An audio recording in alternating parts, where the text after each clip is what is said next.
Hello, viewers. Welcome to episode 30, the continuation of episode 29, where we started the graphical representation of what data.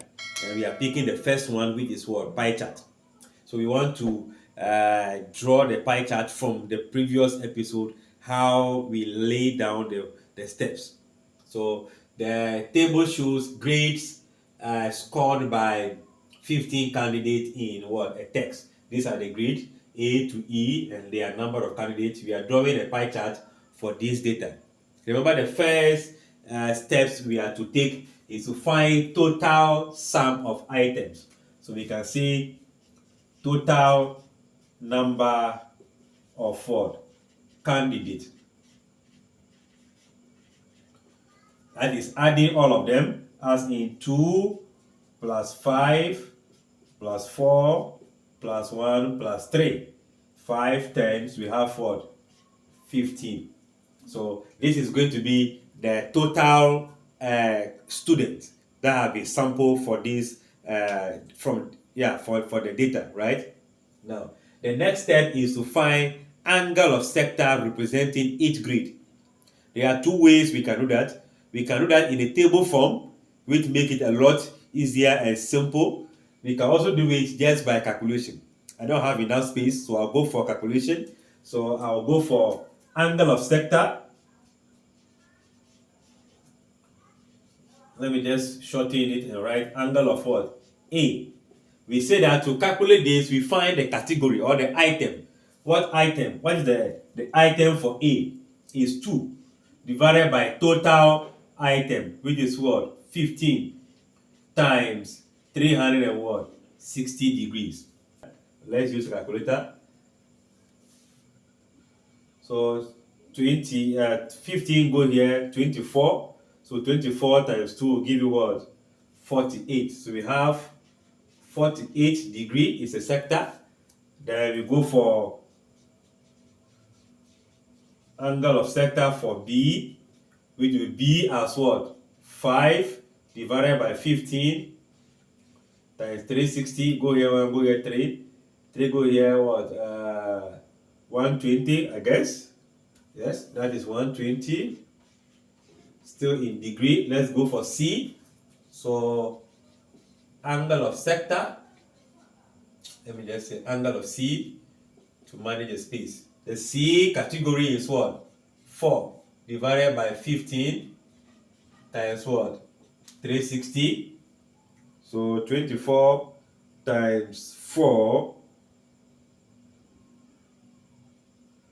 That will give us 96 degree. Let's go for angle of sector of D. The value for D is what?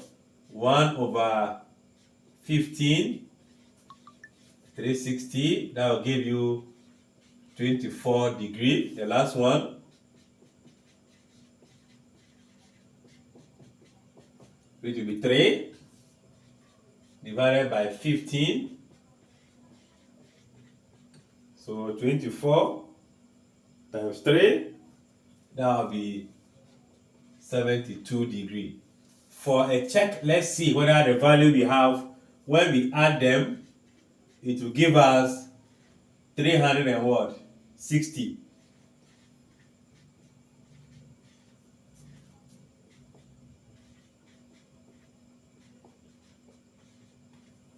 Let's see if that value, when added, will give us our 360. And yes, that's exactly 360. It means that our calculation is what? On point. So first thing, we find total sum. Second, we find the angle of sector for all the categories or all the items. The third is to use the angles we have in drawing the pie chart. So we begin with what? A circle where we can get in that value. You have to draw the circle to your satisfaction, how big it will be. If it is big enough, it make it a lot easier to be able to draw the angles into it.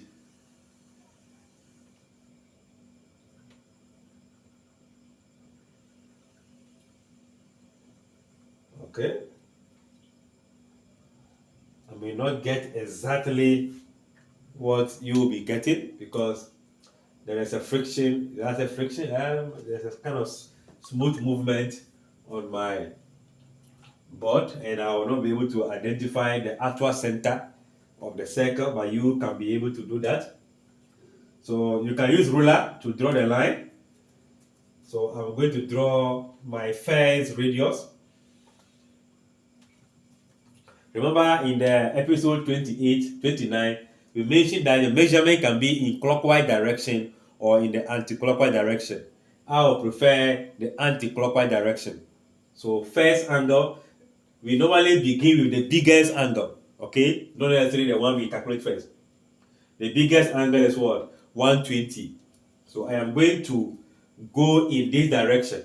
Remember, I am going anti-clockwise. There are two readings here. You can see 0 is down. So 0, 10, 20, 30 in that order. Then we have 180, 170 decreasing. So since I am going in the anti-clockwise direction, I cannot use the second reading. I have to use the first reading on the line. So this is my word, 0, 10 that I'm reading. So I am going to place this, okay, for me to be able to get that. My own is not transparent, so let me extend the line a bit so that I can make use of the actual center. Yours is a transparent protractor, so you'll be able to do the right thing. So let's locate the center. Then let the line, the center should be there. The line that contains the 0 should be on your radius. Then we'll measure 120. So 0, 10, 100, 120 is here. So I have my 120 mark. So I'm going to join that mark with the center. Okay? So if you join that mark with the center, then I indicate my 120 degree and put in the grade. No, it's not grade A, that will be grade B. Now, one good news for you is that you can be able to be rotating the book in order to still, the way we have drawn it. If you rotate your book, your protractor will be in the same direction in all calculations. But I have to be bending myself because the board cannot be rotated. So let's see, I need to extend this line. Okay, what should I do? Let me use red line so I can get my center very well. So let me extend this line.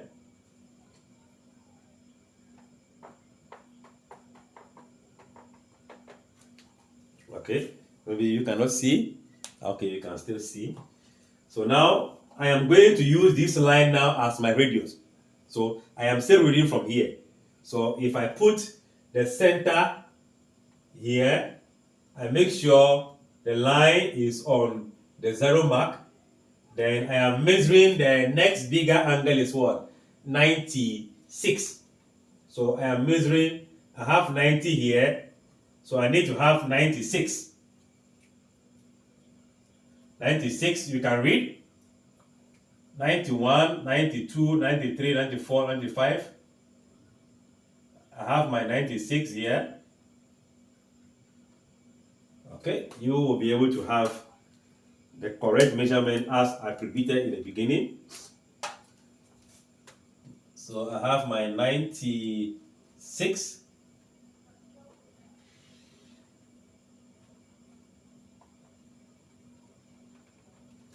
Okay, I have my extension. So I have my 96 degree having the grade what? C. We are going back to, where did we go? 72. 72 degree. Still this become the radius. If you turn it, you work with it. If you don't want to turn it, then I need to turn my protractor to meet the 0. the mark and the center in there. Okay. I am measuring 72, right? 0, 70, 72. I'll be having a little challenge because the board will not be extended for me here. But let's see.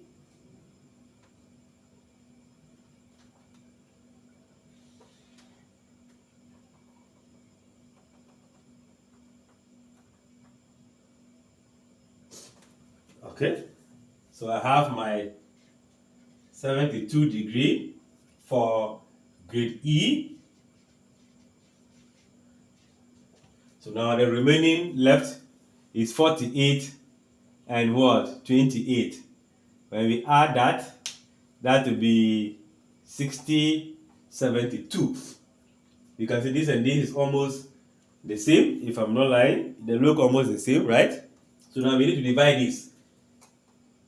Okay, let me see if I can use this side.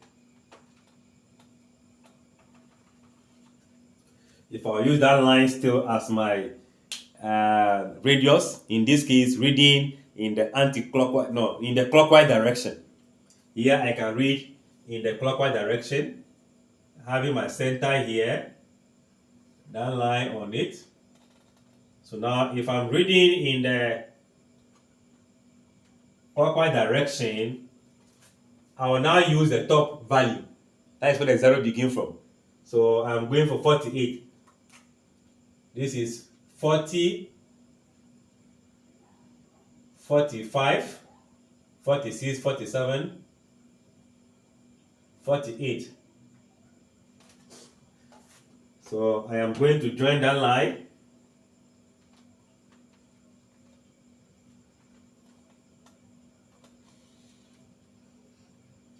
So I have my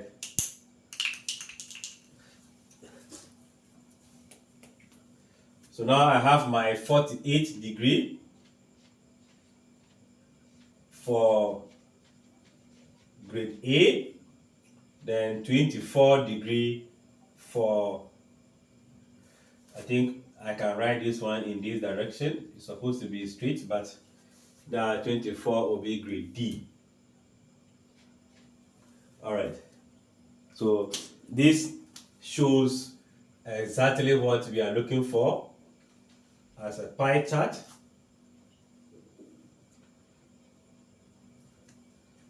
Can I take care of this one also?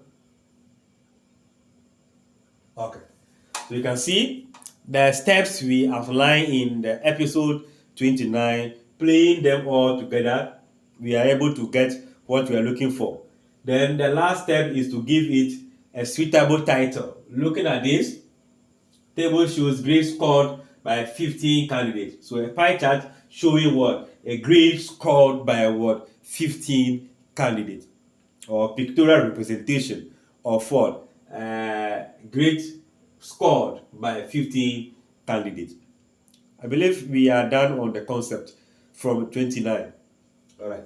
Now, so these are the steps we will follow. We also have what we call graphical interpretation. We can also be asked to interpret the data that we have, either finding the fraction of the graph that is going for a particular item. For example, fraction of the graph that is going for grade B, or percentage of students who scored grade B. We can find all those things. These are all graphical interpretation.